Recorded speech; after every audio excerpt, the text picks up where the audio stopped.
we are now feeling the results, an open economy, a once more vibrant community. Isa ang bakuna sa paraan para umiwas sa sakit at maging handa sa anumang pandemya. The Department of Health urges everyone, starting with our healthcare workers and senior citizens, to strengthen the immunity against COVID-19 by getting these bivalent boosters.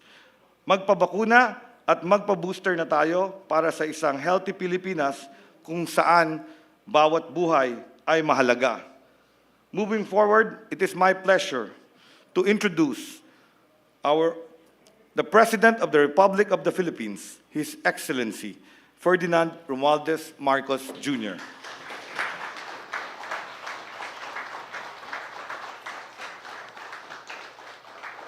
Thank you very much for your kind introduction and remarks, Secretary Ted Herbosa. Please take your seats.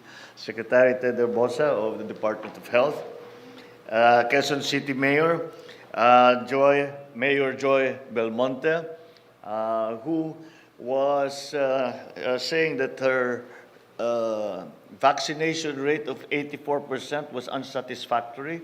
And I was just telling her it's a very good number, and we should congratulate her for having managed to do that. Now we call upon her again and all the local government units to bring those who are in the vulnerable category. Hindi ko na lang sasabihin yung mga may edad kasi kasama na ako dun. So, but back to and encourage all of them to get this bivalent vaccine. The Philippine Heart Center Executive Director Joel Abanilla, my fellow workers in government, ladies and gentlemen, good morning.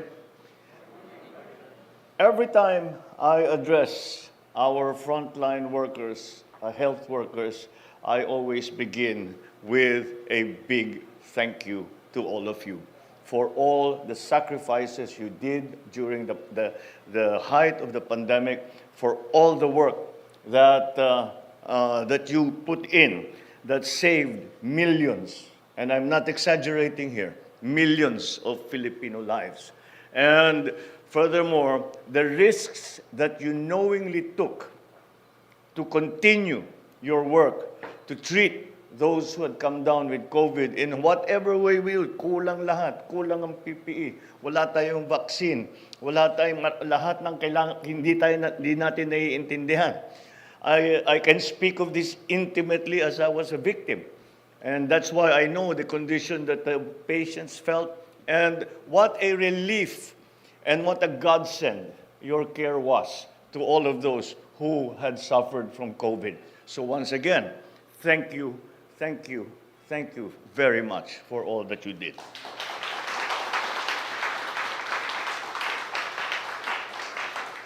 It is an honor for me to speak to you today as we have attempted to emerge from the global pandemic and walk onto the clear path of recovery. We have been praying that the COVID-19 pandemic will soon be over. And in a way, our prayers have been answered because the incidence of COVID-19 amongst our populace, especially since the vaccines came into play, have certainly decreased. And even the symptoms that we suffer are no longer as severe as they were with the original onset of COVID-19.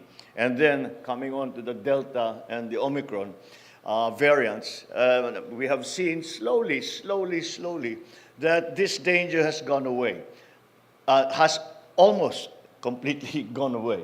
However, these new variants force us to once again re-examine what it is that we can do to help protect our populace. And that is why we are now here today to highlight this extremely important program, once again, vaccination program, which we are going to have to institute. Because although the general populace, the symptoms have lessened, hospitalizations have lessened, Even the incidence of mortality has lessened. However, there is a very distinct group that is highly vulnerable to these new variants. And that is what we are vaccinating for. And that vulnerable group are those with severe comorbidities and with those who are a little senior, our senior citizens. So all of these, and so we must not let our guard down.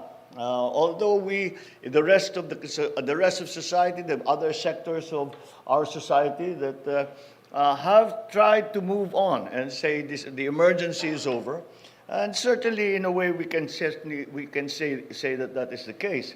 However, it is not over completely, and that is why we should not be complacent, and that is why we institute programs like this, which continue to seek to protect our vulnerable populace, our vulnerable sectors of our populace, and that particular demographic in this case is that of the elderly. But rest assured that with the use of science-based strategies and a whole-of-society approach, these risks will remain manageable. It cannot be denied that vaccines have played an integral role in our fight against COVID-19. And so that is why it is important that I come to be with you as we launch the bivalent vaccination campaign of the Department of Health, as we strive to finally eradicate severe disease from COVID-19. It's only fitting that we are joined here by our friends and partners from around the world who have provided invaluable assistance to the country during the pandemic. The Philippines conveys its gratitude to the governments of the Republic of Lithuania for the generosity and their donation of the country's first batch of bivalent vaccines. I am hopeful that we will further deepen our cooperation in such areas, both our great nations, as well as sustain this bond of friendship that we have strengthened now. Rest assured that this government, under this administration, treasures that special relationship, and your act of generosity today will certainly not go unnoticed or ever be forgotten. On behalf of the Filipino people, I also express the gratitude to the WHO and the COVID-19 Vaccines Global Access, or COVAX, for the continuing assistance that we have received in the Philippines during and even after the pandemic. Last month, on the 5th of May, the entire global population welcomed a significant worldwide victory when the WHO proclaimed the end of COVID-19 as a public health emergency of international concern.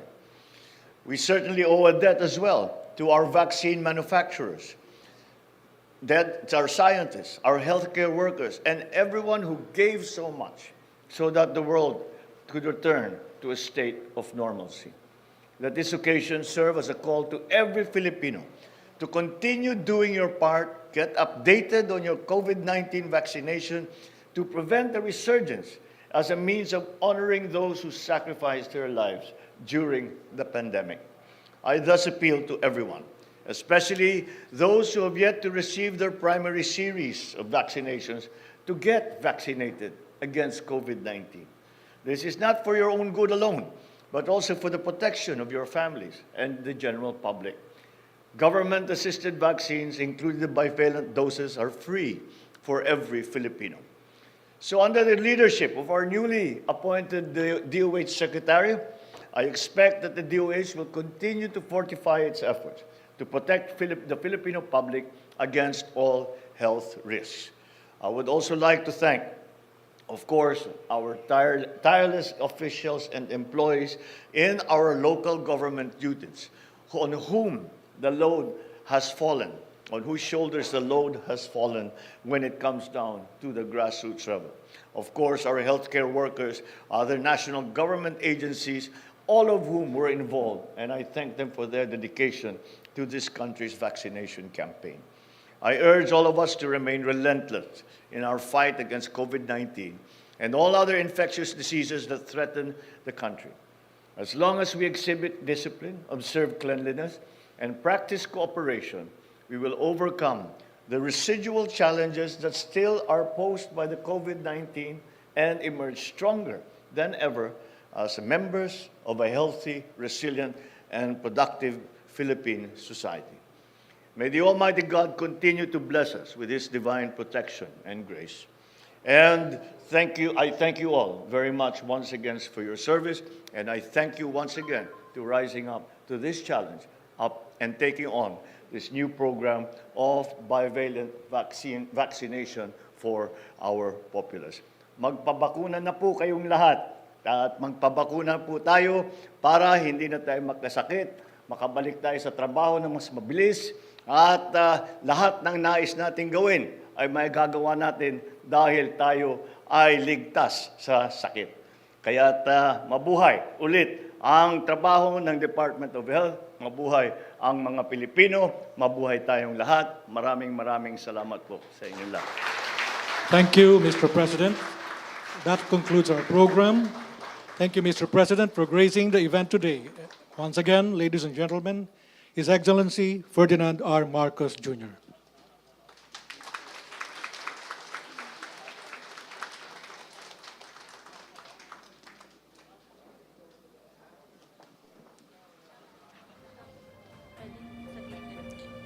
We would like to request everyone to please remain in your places until the President has left the venue.